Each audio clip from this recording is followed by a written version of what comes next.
Hello everyone, welcome back to CodeTav Management. So in our previous episode, we have discussed the fundamentals of distributed systems, right? So we learned about concepts such as the distributed systems, failures, latency, retries, consistency, cap theorem, fault tolerance, failover, right?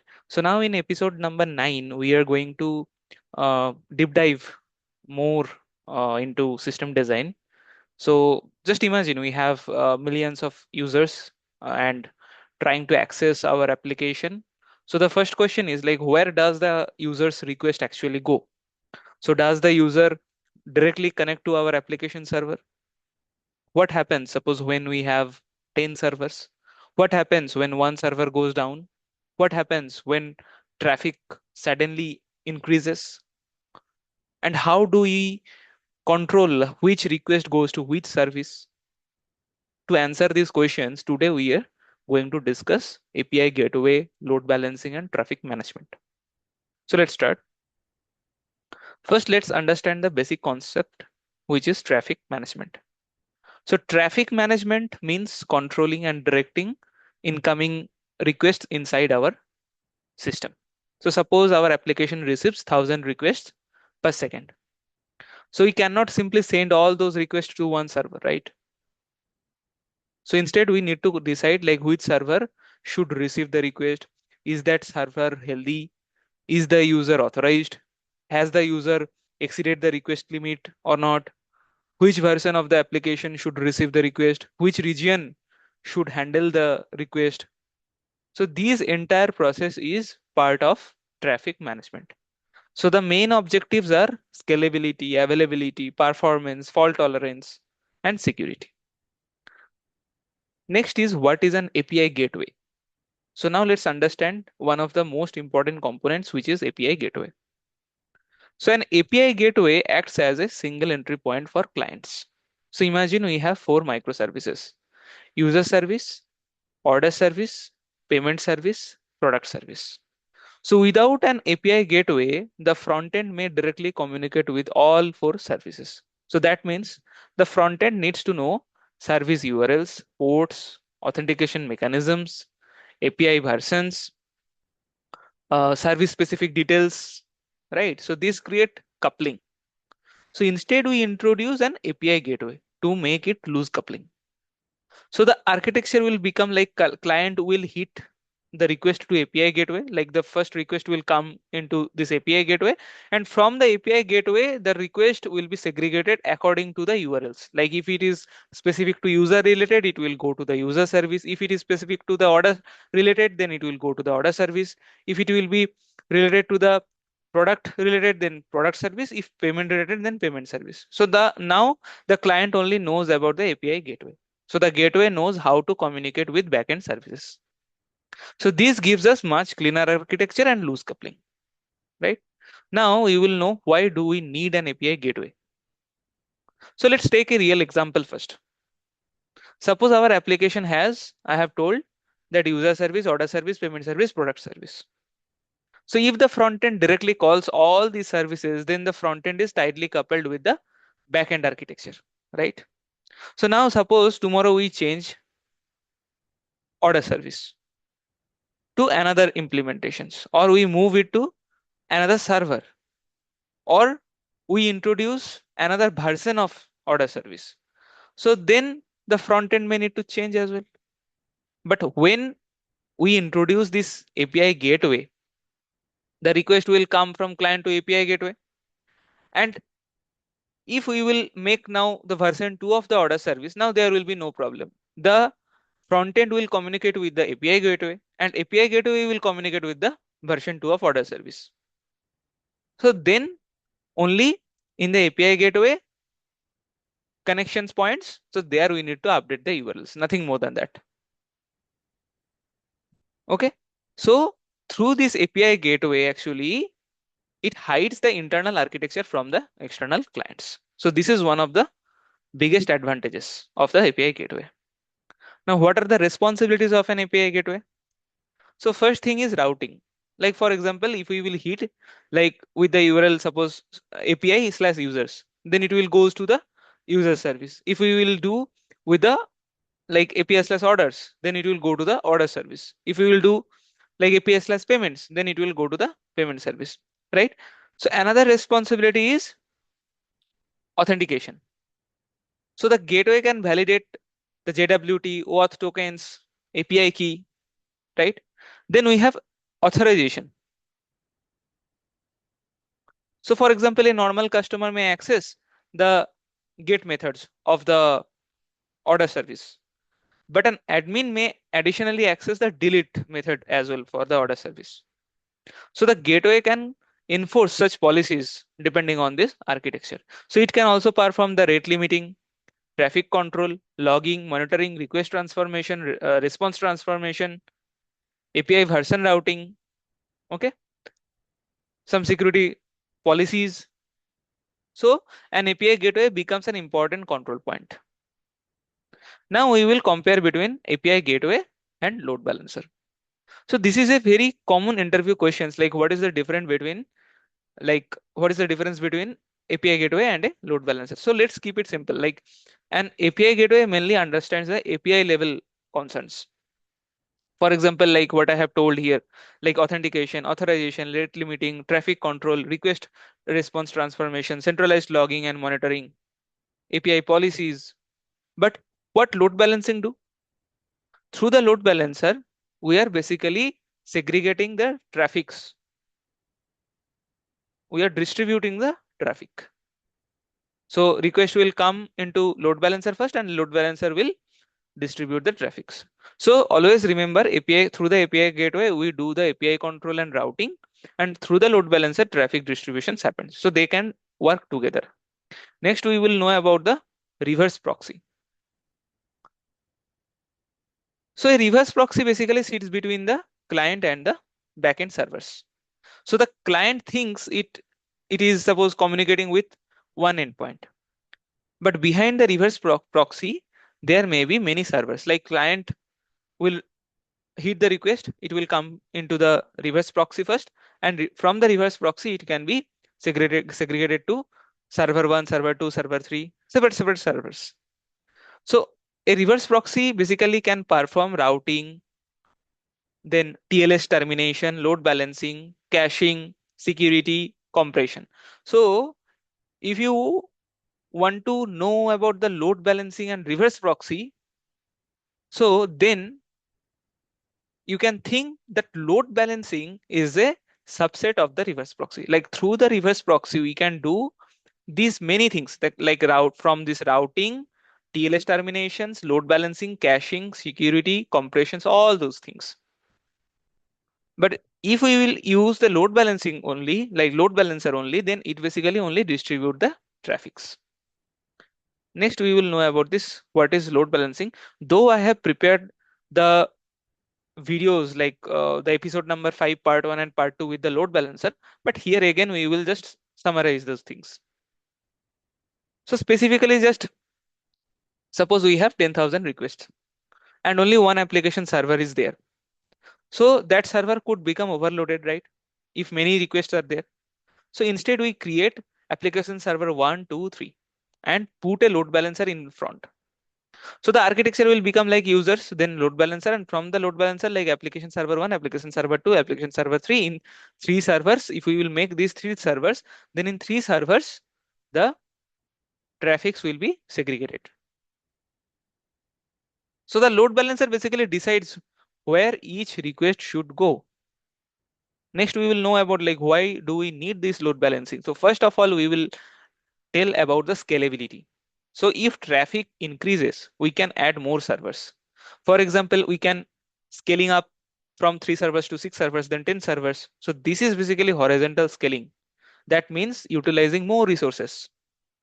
Second is availability. So like if server 2 fails, I have told like suppose there are 3 servers, right? Server 1, server 2, server 3. Now server 1 is healthy, server 2 is failed, and server 3 is healthy. So if server 2 fails, the load balancer can send the traffic to server 1 and server 3. Third part is performance. So traffic is distributed instead of concentrated on one machine. So that is the performance. So spread the requests across multiple machines. Next is fault tolerance. So a single server failure does not necessarily bring down the entire application. So that thing we actually handle through the bulkhead pattern. Suppose if a single server or single part of the applications is breaking, then we will not breaking whole system. It's not allowed, right? So a single server failure does not necessarily bring down the entire applications. That's the thing. Next is layer 4 versus layer 7 load balancing. So if you want to know a detail about this layer 4 and layer 7, please go to the episode number 5. There you can uh, see and you can learn about the load layer 4 and layer 7 load balancing in detail. But now in a summary type, I'm just explaining. So layer 4 basically operates at the transport layer. So it mainly works with IP, ports, TCP, UDP informations. So it does not need to understand the actual HTTP request in detail. But layer 7 basically operates at the application layer. So it can understand the HTTP, HTTPS, URL paths, headers, cookies, host names. Okay. So for example, suppose there is API slash users. So then it can go to the user service. If it is like API slash orders, then it will go to the order service. So therefore, layer 7 provides more application aware routing. Next is load balancing algorithms. So there are many algorithms like round robin first. Like suppose we have three servers. So requests are distributed like suppose request one go to the server A, request two will go to the server B, request three will go to the server C, then request four again A, then request five again server B like that. So it requests are distributed sequentially across servers. First come first serve type, but not actually first come first serve. But think that is there is some trade-off. Like as I have told, like request one came, it goes to server A. But so one, two, three done. Again, when request four comes, then server A. But suppose server server A already occupied with request one, but request four came in that point. Then some load will be happened on top of server A. So that is one trade-off type. So next is weighted round robin. So that is more optimized approach from the round robin. So basically, suppose server A is more powerful. So we can assign more work to server A. Suppose server A, their weight is 5. Server B weight is 3. Server C weight is 2. So server A receives more traffic. Suppose server A is the senior developer or tech lead. So he is handling more complicated tasks like that. Then is like list connections. Like here, the load balancer basically checks the number of active connections. Suppose server A has 100 connections, server B has 30 connections, server C has suppose 50 connections. So if the new request will come, then that request will go to the server V as it had least connections. Next is IP hash. So the client's IP address can be used to consistently select a server. So this can provide a form of session affinity. Next is consistent hashing. So consistent hashing is especially useful when we want stable mapping between keys and servers. So it is commonly relevant in distributed caches, partition system, okay, and shared architectures. So for distributed caches, partitioned systems, sharded architectures, so there basically the consistent hashing will be beneficial. So next is like health checks. So now let's imagine one server has crashed. Now the load balancer needs to know that. So this is where health checks come in. For example, the application exposes get slash health. So the load balancer periodically calls this set point. If the response is okay, like healthy, like 200 okay, then the server remains in the traffic pool. If the server repeatedly fails, like if we are getting multiple times like timeout, 500 connections refused, so the load balancer can remove that server. So health checks help the load balancer distinguish between the healthy and unhealthy servers. Next is active versus passive health checks. So there are two common approaches. One is active health checks. So the load balancer actively sends a request, like we will hit the get slash health endpoint to application server. So it checks the response. And passive health check, like the load balancer observes actual production traffic. For example, it sees the connection failures, timeouts, high error rates. So if a server consistently fails, it can temporarily stop sending traffic there. Next is session stickiness. So now let's discuss about stickiness, like sticky sessions. So suppose user A connects to server 1. So the application stores the user's session in server 1's memory. If the next request goes to server 2, then server 2 may not know anything about the session. So one solution is sticky sessions. Like the load balancer tries to keep user A to server 1 only. Okay, for multiple requests. But there is a problem. If server 1 crashes, then the session may be lost. So also traffic distribution becomes less flexible. So therefore, in modern distributed system, we often prefer stateless application servers. Next come into stateless architecture. So let's understand like stateless architecture. So a stateless application server does not depend on local memory for important session state. So instead, shared state can be stored externally. Like there are multiple servers, server 1, server 2, server 3. Then whatever common information is, we will store it in Redis in distributed way.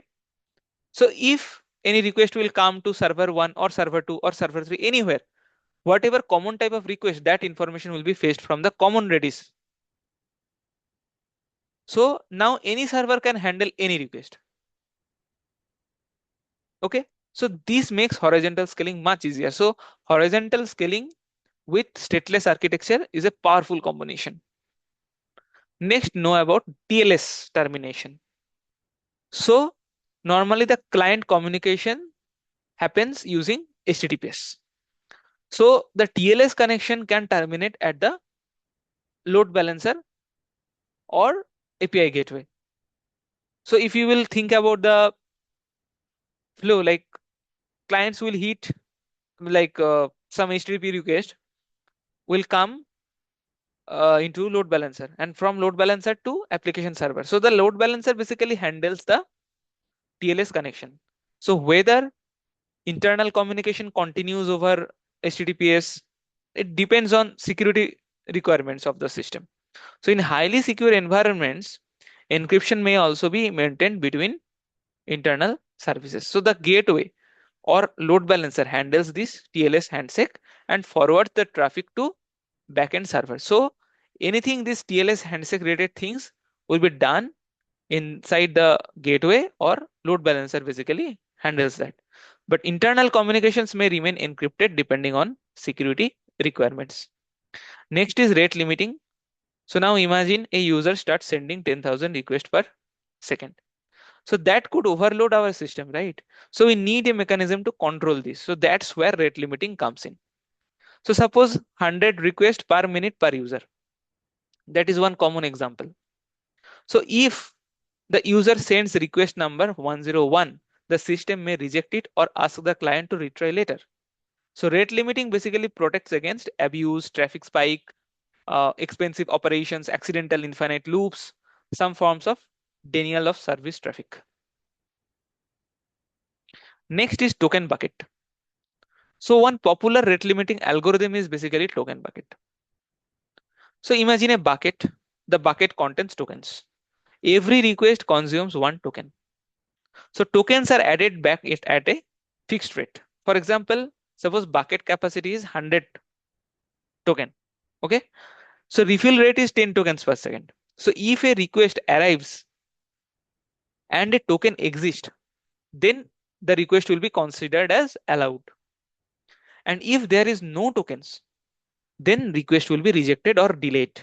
So the important advantage is that token bucket can allow controlled burst, while still maintaining an average rate. So that's the main funda of the token bucket. Next is API versioning. So APIs change over time, right? Suppose we currently have API slash v1 slash orders or API slash v1 slash users. So later we introduce new API as API slash v2 slash users. So now old clients can continue using v1 while new clients use the v2. So this is called as API versioning. So common approaches include URL versioning, header versioning, query parameter versioning. For example, API slash v1 slash users and API slash v2 slash users. So this is easy to understand and commonly used. Next, know about the Canary deployment. So suppose we have version 1 running in production and we have developed version 2. So should we immediately send the 100% traffic to version 2? Not necessarily. Instead, we can use a Canary deployment. For example, 95% to version 1 and 5% to version 2. So we monitor the version 2. So if everything is healthy, then after the next phase, we will do 90% to V1, 10% to V2. Then 70% to V1, 30% to V2. And eventually we will do 100% to V2. So this reduces deployment risk. Next is blue-green deployment. Another deployment strategy is blue-green deployment. So we have blue means the current production version and green represents the new version. So we deploy version 2 to green. We test it. So once we are confident, we switch the traffic from blue to green. If something goes wrong, we can switch traffic back green to blue. So this makes rollback relatively quick. Next is traffic splitting. So traffic does not always have to be split randomly. We can split based on different attributes. For example, like 90% users receive version 1 and 10% receives version 2. Or suppose if you want to do it region wise, so suppose India will do for version 2 and USA will do for version 1. Or if you want to do the traffic splitting according to the uh, device user, so suppose mobile users will use the version 2, web users will use the version 1. So we can also use headers, cookies, user groups, API version, regions in that way actually. So this gives us very powerful traffic management capabilities. Next is global traffic management. So now imagine our application is very large. So we may have India region, Europe region, USA region. So user should ideally connect to an appropriate region. For example, suppose Indian user will use the Indian region. European user will use the European region. So this can reduce latency. So it also improves the resilience because the application is not dependent on one geographical region. So it will be distributed properly. Next is failover. So just imagine there are separate regions. So one is suppose India's region. So suppose India region suppose goes completely down. So we need another region to handle the traffic, right? For example, primary region and we have another secondary region. So this is called failover. Like failover can be automatic, manual. So automatic failover can recover faster, but it needs careful design and testing. Otherwise, an incorrect health signal could cause traffic to move unnecessarily. So if you think about the complete architecture, so now let's combine everything. So a high level architecture can look like this. I'm going to below here. Just see properly. Users is there, then DNS, then CDN or WAF, then API gateway, then load balancer. From load balancer, traffic will be distributed into app server 1, app server 2, app server 3. Then proper microservice. So from the microservice, the request according to the URLs paths, it will go to specific ingestions will be happen to the user service or order service or payment service, and the related information will be fetched from the cache or DB. But here more things we can also do that, like first of all, in cache, like it will go to the cache, and if the information will be fetched from the cache, it will be okay, like cache hit. If cache miss, then in the DB it will be the request will go, and the result will be fetched. And there, like if heavy read type, then you will make suppose some read replicas, and if there are several write operations are there, then you need to make copy of the DB. Okay. So also like maybe sorting mechanisms also will be required for that. Okay. So that's the basic idea, that a user first reaches the DNS. DNS resolves the application endpoint. The request may pass through CDN and WAF. Then it reaches the API gateway. The gateway applies API level policies. The request then reaches to the load balancer. The load balancer selects a healthy application server, like what I have told, like there we heat basically get slash health. If we will get like, and they that request will go to each servers, like app server 1, app server 2, app server 3, and we continuously monitor that if any server is giving any failed response or 500 response like that. If that, then we will remove that from the pool, and we will use the other servers, or we will introduce new servers. Okay. So that server processes the request through the required microservice. The microservice may access the redis or a database, and finally the response travels back to the user. So this is the complete traffic flow, right? So next we will just discuss about some system design interview questions. What we have already discussed, like what is an API gateway, why do we need an API gateway versus load balancer, what is reverse proxy, what is load balancing. Next is what are the common load balancing algorithms, round robin versus least connections, what is layer 4 load balancing, layer 7 load balancing, what are health checks, what is session stickiness, what is a stateless service, what is a TLS termination, what is rate limiting, what is token bucket, what is API versioning, what is Canary deployment, blue-green deployment, what is traffic splitting, how does global traffic management work, what is failover, how would you design a highly available API infrastructure, right? So finally, some summary I will discuss. So what we have discussed. So whatever questions just I have told about, like API gateway, like it provides a single entry point and handles API level policies. Then load balancer, like it distributes the traffic across multiple servers. Then health checks, they help detect unhealthy servers. Then stateless architecture, it makes horizontal scaling easier. Then rate limiting, then canary deployment, blue green deployment, global traffic management, failover. So in that way actually we have discussed. And the key principle is like, don't just design for normal traffic, design for traffic spikes, failures, deployments, and unexpected behaviors. So that brings us to the end of System Design episode 9. And in this episode, we understood how incoming traffic actually enters a large scale system, and how components such as API gateway, load balancer, healthy checks, like health checks, and like rate limiting and deployment strategies work together. So in the next episode, we can move deeper into caching and distributed caching. Though I have prepared, already have delivered the lecture about the caching, but we'll more dive into like caching and distributed caching. Okay.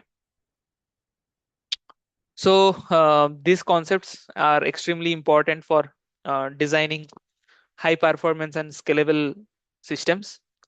So if you found this useful, follow CodeTav Management for more system design and software engineering related contents, and subscribe to motivate me. So see you in the next episode.